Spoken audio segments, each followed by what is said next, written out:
इस बार का defence expo अभूतपूर्व है, एक नई शुरुआत का प्रतीक है। प्रधानमंत्री नरेंद्र मोदी ने गुजरात के गांधीनगर में डिफेंस एक्सपो का उद्घाटन किया। इस डिफेंस एक्सपो में भारतीय कंपनियों ने दुनिया को अपनी ताकत दिखाई। इस डिफेंस एक्सपो में देश में बने कई ऐसे हथियारों का प्रदर्शन किया गया जो दुश्मनों को पल भर में चित करने की क्षमता रखते हैं। एक अहम पहल के रूप में गुजरात के बनासकांठा में माननीय प्रधानमंत्री जी द्वारा नए और आधुनिक डीसा एयर बेस का शिलान्यास संपन्न हुआ है। जो है वो किस तरह नॉन अलाइनमेंट से एक बिजनेस मॉडल की तरफ जा रहा है, और ये समझ लें कि ये एक बहुत बड़ी शिफ्ट है जो कि बेसिकली इंडिया के लीडरशिप में इस वक्त इंडिया को दे दी है। अगर आप इंटरनेशनल सिस्टम या आप ग्लोबल ऑर्डर को देखें जो कि डिटीरियरेट हो रहा है, ठीक है जी, तो इंडिया ने नॉन अलाइनमेंट की लाइन ली, ठीक है जी, एंड इंडिया इसमें बड़ा कामयाब रहा।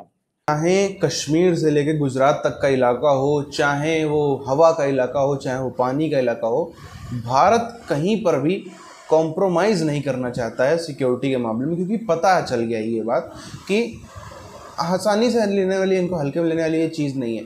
इनके ऊपर कब इनको कौन कहाँ से मेहरबान हो जाए, और ख़ास तौर पर चाइना जैसे देश जिसको नज़र आ रहा है कि यहाँ पे रीजन में तो अगर कोई मेरे को दिक्कत दे सकता है तो वो इंडिया है। उसको इंडिया को वो खुद तो कुछ करेगा नहीं, खुद तो ज़्यादा अपनी फ़ौज भेज देगा, थोड़ा मार कुटाई लात घूंसे चलेंगे, गोली तो चलती नहीं चाइना बॉर्डर पर, वो पाकिस्तान के थ्रू काफ़ी सारी आतंकवादी गतिविधियों को अंजाम दिलवा सकता है। इसीलिए चाहे ज़मीन हो, चाहे गगन हो, चाहे जल हो, हर तरफ से भारत अपनी सिक्योरिटी करने में लगा हुआ है। डीसा एक नया डिफेंस एयर बेस है, यानी भारतीय वायुसेना की ताकत और बढ़ने वाली है। मजे की बात देखिए कि डीसा एयरफील्ड पाकिस्तान की सीमा से मात्र 130 किलोमीटर दूर है। इस एयरफील्ड को बनाने में करीब 935 करोड़ रुपए खर्च किए जा रहे हैं। भारतीय वायुसेना की ये एयरफील्ड 4,518 एकड़ जमीन में फैली हुई है।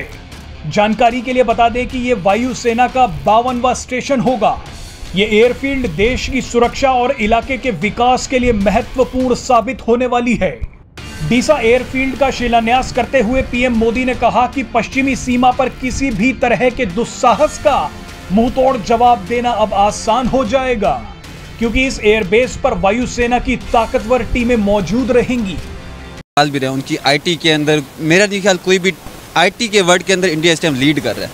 उनकी एक्सपोर्ट्स बनती हैं, उन्होंने मेहनत की है, हम लोगों ने मेहनत की है, और हम लोग यही कर रहे हैं जो अब हमारे सियासतदान कर रहे हैं। और अभी आप देख रहे हैं कि जो इकोनॉमिक ब्लॉक्स बन रहे हैं, यूरोप की रीमिलिटराइजेशन हो रही है, इकोनॉमी को एज ए वेपन इस्तेमाल किया जा रहा है ताकि उनके जो एंड्स हैं वो अचीव हो सकें। सो बहुत कुछ हो रहा है इस सारे प्रोसेस के अंदर। अगर आप मैं देखूं, ये मैं I am just giving you global outlook. जिस तरह के डॉक्टर जयशंकर ने अगले दिन इजिप्ट में ये कहा कि इट्स नॉट मी, जो मैं सख्त बातें करता हूँ, मैं ऐसा नहीं हूँ, लेकिन मैं मुल्क की बात कर रहा हूँ, ठीक है। So the west is taking the cognizance of all this कि ये क्या कर क्या रहे हैं। भारतीय वायुसेना पश्चिमी सीमाओं पर किसी भी तरह की जरूरी हवाई सुरक्षा के लिए तैनात रहेगी। डीसा एयरफील्ड से ह्यूमैनिटेरियन असिस्टेंस और डिजास्टर रिलीफ जैसे ऑपरेशन करना भी आसान हो जाएगा। इन ऑपरेशंस की जरूरत प्राकृतिक आपदाओं और युद्ध के समय पड़ती है। इस एयरफील्ड पर जो रनवे बन रहा है उस पर C-17 ग्लोबमास्टर जैसे बड़े विमान भी उतर सकते हैं। इस एयरबेस को बनने में 2 साल लग जाएंगे। साल 2024 में यह एयरबेस बनकर पूरी तरह से तैयार हो जाएगा। नहीं सामने आता, करप्शन के स्कैंडल्स नहीं है उनके, ठीक है, उधर कोई बॉम्ब्स नहीं गिरते, ठीक है, उधर जो एक राइटफुल आदमी उनका प्राइम मिनिस्टर वहाँ पे बैठा हुआ है, उधर ये नहीं होता कि एक बंदा प्राइम मिनिस्टर बन गया तो नहीं, इसको जो हाजी है पाथ टू प्राइड। इस बार डिफेंस एक्सपो में केवल भारतीय कंपनियों को शामिल होने की इजाजत है। वैसे भारतीय कंपनियों के साथ जॉइंट वेंचर करने वाली विदेशी कंपनियां भी इस डिफेंस एक्सपो में शामिल हो रही हैं। जितने वेपन्स हैं अब इस वक्त तो मैं शायद आपको वो नहीं पता। वेपन्स तो दोनों तरफा एक जैसे हैं। अगर हम देखें तो हमने एटम बम बनाया तो उनके पास भी इतनी सेक्शन होने के बावजूद भी हम लोग जो है इतना अच्छा उनसे मतलब कम्पीट कर रहे हैं। मतलब हमारे क्या कम्पीट करें, यही तो पूछ रही हूँ, क्या कम्पीट वो अभी इसमें पब्लिकली नहीं बता सकता। इस डिफेंस एक्सपो में शामिल हो रही हैं। इस डिफेंस एक्सपो के दौरान भारत ने एक ऐसा कदम उठाया है जो दुश्मनों में हलचल पैदा करने के लिए काफी है। भारत के इस कदम से पाकिस्तान के होश उड़ गए हैं। डॉक्टर जयशंकर जो है वो जाता है, अर्जेंटीना भी जाता है, वो इजिप्ट भी जाता है, वो ऑस्ट्रेलिया भी जाता है। आप देखिए ना, पाकिस्तान का फॉरेन मिनिस्टर कहाँ जाता है? किधरे भी नहीं जाता, वो वेला बैठा रहता है। हमारा फॉरेन मिनिस्टर आजकल सिर्फ और सिर्फ जो है ना अपनी सीवी मजबूत कर रहा है। अब ये एक डिफरेंट चीज है। अब वो नॉन अलाइनमेंट की बात भी नहीं कर रहे, ठीक है जनाब, वो क्या बात कर रहे हैं? ग्लोबल साउथ की बात कर रहे हैं। और वो उसमें वो कह रहे हैं कि जी जो हम डेवलप कंट्रीज के पार्टनर बनना चाहते हैं, ठीक है जी। अब इंडिया समझता है कि उसके जो बैलेंसिंग एक्ट वो कर सकता है, वो ट्रेड किससे कर सकता है। अब इंडिया अभी भी न्यूट्रल पोजीशन ली है रशिया के ऊपर, यूक्रेन के ऊपर जो ली है। पाकिस्तान की पॉलिटिकल लीडरशिप ने इसके ऊपर न्यूट्रल पोजीशन लेने की कोशिश की, तो मिलिट्री एस्टैब्लिशमेंट ने कह दिया भाई हम न्यूट्रल पोजीशन नहीं ले सकते। और उन्होंने, अगर आपको याद हो, हमने पहले भी इसको डिस्कस किया है कि उन्होंने इसको कहा कि नहीं, हम रशिया की जो इन्वेजन है या जो उसको हम गलत समझते हैं होते हैं, ठीक है जी। कोई सेक्टर ही ऐसा बता दे जिसमें हम उन्हें कम्पीट करें, कोई भी सेक्टर, एजुकेशन, जीडीपी, इकोनॉमी, कुछ भी। आईटी भी है, आईटी में देख लें, आईटी हब है इंडिया, गूगल सर्च करें। नो डाउट, लेकिन आईटी से क्या कम तो नहीं है ना, है ना, आईटी हब है। आईटी हब के बाद हम कहाँ पे आते हैं? हम इंडिया की बात करें तो इंडिया ने अपने डिफेंस प्रोडक्ट्स को 75 कंट्रीज़ के साथ एक्सपोर्ट करके 8000 करोड़ का बिजनेस किया है ओनली 6 मंथ। इंडिया के लिए बहुत बड़ी अचीवमेंट है, हमें सीखना चाहिए उनसे। ये राइवलरी कुछ भी नहीं होती, ठीक है। वो हमसे बहुत आगे चला चुके हैं। अब हमें भी पता है वो HEC को हमारी गवर्नमेंट ने कितना एक बजट दिया, वो अपने बजट में रह के कितना एक कर लेंगे, ठीक है। पाकिस्तान में कितनी एक यूनिवर्सिटीज़ बन जाती हैं, नहीं बनती, लेकिन इंडिया की यूनिवर्सिटी उनको इनहेरिटेंसली भी उनको बहुत अच्छी यूनिवर्सिटीज़ मिली थी और उन्होंने बाद में डेवलप भी बहुत अच्छा किया और वो बच्चे निकाल भी रहे हैं। उनकी आईटी के अंदर, मेरा नहीं ख्याल कोई भी आईटी के वर्ल्ड के अंदर इंडिया इस टाइम लीड कर रहा है। उनकी एक्सपोर्ट्स बनती हैं, उन्होंने मेहनत की है, हम लोगों ने मेहनत की है और हम लोग यही कर रहे हैं जो अब हमारे सियासतदान कर रहे हैं। मुझे लगता है कि 75 ईयर एक लंबा अर्सा हमने गंवा दिया। आपको लगता है आने वाले 10 सालों में हम लोग इंडिया को कम्पीट कर सकते हैं किसी भी एक सेक्टर में? बिल्कुल कर सकते हैं। यही हो सकता है कि अगर जितने भी हमारे पॉलिटिशियंस हैं ना, उनको एक जहाज़ में गिरा के किसी समंदर में फेंक दें, तो उसके बाद हो सकता है कि जो नए पॉलिटिशियन को यंग आएंगे तो वो कुछ करें हमारे लिए। इंडियन लीडरशिप की क्या राय है आपके? मैं अमेजिंग, यानी कि ना नहीं सामने आता, करप्शन के स्कैंडल्स नहीं हैं उनके, ठीक है।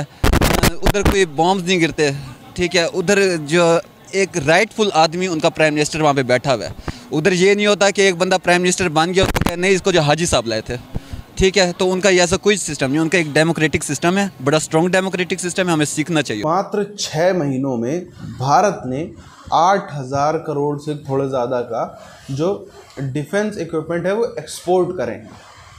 अभी 2022-23 का जो फिस्कल ईयर है वो उसमें तो काफ़ी समय बचा हुआ भी है।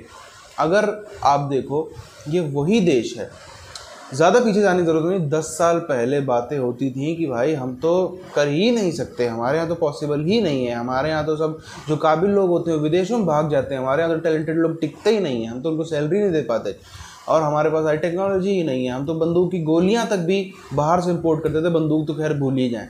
उसके बाद हमने देखा चलो माना कि टेक्नोलॉजी सारी नहीं होती है, सारी टेक्नोलॉजी अब उसको बनाने में समय लगता है, 10-5 साल बाद शायद संभव हो, तुरंत नहीं संभव होता। पर वहीं पर एक चीज़ आ जाती है पार्टनरशिप नाम की, जो आज भारत कर रहा है। ज़्यादातर चीज़ें आप देखो भारत खुद से बना रहा है पूरी तरीके से 100% मेड। जो नहीं बना सकता, जो टेक्नोलॉजी नहीं है हमारे पास, उसके लिए पार्टनरशिप होगी। ठीक है भाई, सामने वाला को भी थोड़ा कमाने दो, थोड़ा आप भी कमाओ, वो बिकेगा सामान, आपके काम भी आएगा, आपकी फौज भी उसको यूज़ करेगी और थोड़ा देश सामने वाला भी कमाएगा, थोड़ा आप कमाओ। उसमें क्या दिक्कत है? टेक्नोलॉजी लगानी, टेक्नोलॉजी को बनाना जो है, टेक्नोलॉजी के ऊपर इतनी रिसर्च होती है, कोई भी टेक्नोलॉजी ले लें, रिसर्च होती है, उसमें इतना सब कोई खर्चा आता है, उसमें भी तो पैसा लगता है ना। उससे अच्छा पार्टनरशिप कर लो, काम तो कम से कम कुछ तो होगा, कुछ ना होने से तो कुछ तो बेहतर है, वही हो रहा है।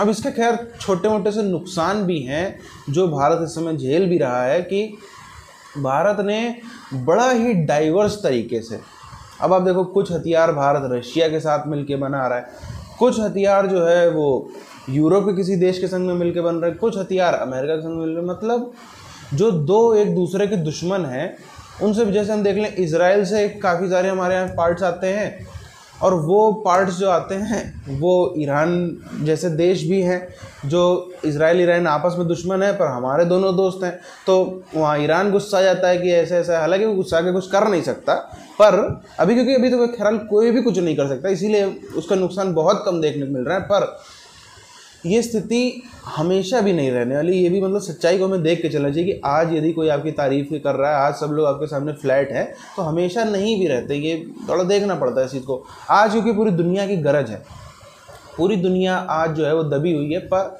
बहरहाल तब तक वो समय आएगा, तब तक भारत नए उसके रास्ते निकालेगा। पर हाँ, थोड़ा सा ये पॉइंट भी है। इसके अलावा हम देखें तो ज़बरदस्त तरीके से बिज़नेस जो है चल रहा है। जैसे थोड़ा सा ये हो जाता है, जो रशिया के दुश्मन है उनके साथ में उनको हम वो प्रोडक्ट्स नहीं बेच सकते जो कि हमारे तो दोस्त हैं, पर वो रशिया के दुश्मन है और हम बना रहे हैं रशिया के साथ में कोई फॉर एग्जांपल XYZ कोई प्रोडक्ट, तो ये सब थोड़ा सा होता है। इसकी वजह से मार्केट थोड़ी सी छोटी ज़रूर हो जाती है, वरना अगर पूरी तरीके से हमारे यहाँ पे अगर बनते तो ये जो अभी 8,000 करोड़ हम देख रहे हैं, ये 16 भी होता, ये 24,000 करोड़ भी होता। पर ठीक है, देर आए दुरुस्त कुछ होगा, बेहतरी होगी समय के साथ में, इसके भी हमको वो ऐसा कुछ भी देखने को मिलेगा।